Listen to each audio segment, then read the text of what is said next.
दादा भाई नौरोजी 4 सितंबर 1825 को मुंबई के एक पारसी परिवार में उनका जन्म हुआ। दादा भाई नौरोजी के बाल्यकाल में ही उनके पिता का देहांत हो गया था। तब दादा भाई की माता ने बड़े धैर्य से उनकी देखभाल की।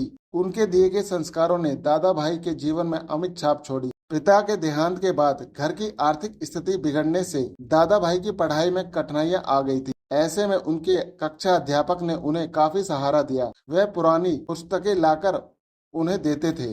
निर्धन विद्यार्थियों की इस कठिनाई को समझने के कारण आगे चलकर दादा भाई निशुल्क शिक्षा के बड़े समर्थक बने। दादा भाई की योग्यता देखकर मुंबई उच्च न्यायालय के तत्कालीन मुख्य न्यायाधीश सर जेम्स एर्स्किन ने उन्हें इंग्लैंड जाकर बैरिस्टर बनने को प्रेरित किया। कुछ समय पूर्व इंग्लैंड गए दो पारसी युवकों की मजबूरी का लाभ उठाकर उनका मतांतरण करा दिया गया। इस कारण दादा भाई के स्वजन ने उन्हें वहां नहीं भेजा।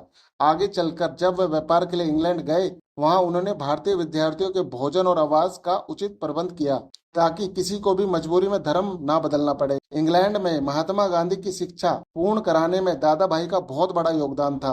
दादा भाई व्यापार में ईमानदारी के पक्षधर थे। अमेरिका में गृह युद्ध से उन्हें व्यापार में बहुत घाटा हो गया था। बैंकों का भारी कर्ज होने पर दादा भाई ने अपने खाते सार्वजनिक निरीक्षण के लिए खोल दिए। यह पारदर्शिता देख उनके कर्जदाता तथा बैंक ने उन्हें कर्ज माफ कर दिया।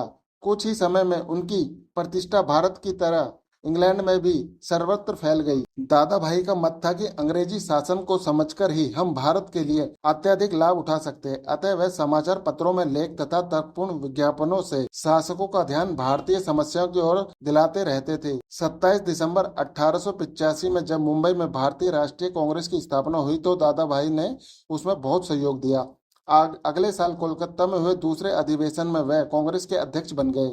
इंग्लैंड में दादा भाई नौरोजी की लोकप्रियता देखकर कुछ लोगों ने उन्हें इंग्लैंड की संसद के लिए भी चुनाव लड़ने को प्रेरित किया था। विजयी भी हुए। इस प्रकार वे भारत तथा इंग्लैंड के बीच सेतु बन गए। उन्होंने ब्रिटिश संसद में भारत से संबंधित अनेक विषय उठाए तथा शासन की नीतियों को बदलवाया। अन्य ब्रिटिश उपनिवेशों में रहने वाले भारतीयों के अधिकारों के लिए भी उन्होंने संघर्ष किया था। उनका निधन 20 अगस्त 1917 में हुआ।